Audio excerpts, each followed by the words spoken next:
Israeli Prime Minister Benjamin Netanyahu said on Monday that an expanded offensive against Hamas would be intensive and see more Palestinians in Gaza moved, quote, for their own safety. The comments come after his security cabinet approved plans that may include seizing the Gaza Strip and controlling aid.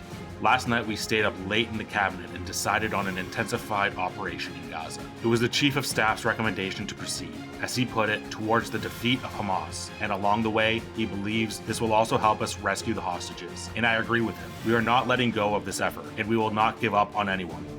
Vehicles were seen arriving at a military drafting station in northern Israel on Monday as tens of thousands of reservists were called up. A report by Israeli public broadcaster Khan, citing official sources, said the newly approved plan was gradual and would take months. An Israeli defense official said the operation would not be launched before U.S. President Donald Trump concludes his visit to the Middle East next week.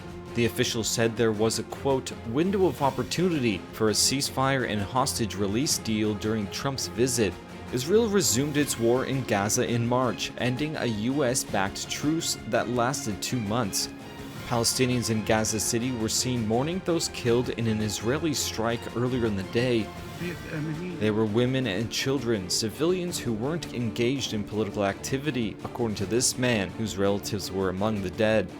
Israeli troops have already taken over an area amounting to around a third of Gaza.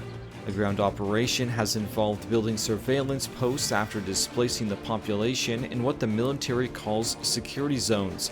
The new strategy will go further, a defense official said, with Israeli forces seizing the entire territory of Gaza, moving its civilian population southward, and keeping humanitarian aid from falling into Hamas's hands. The official said aid distribution, which has been handled by international aid groups and UN bodies, would be transferred to private companies. Families of hostages still held by Hamas protested the war's expansion at the Israeli parliament on Monday. Going back to war is not what we wanted to hear.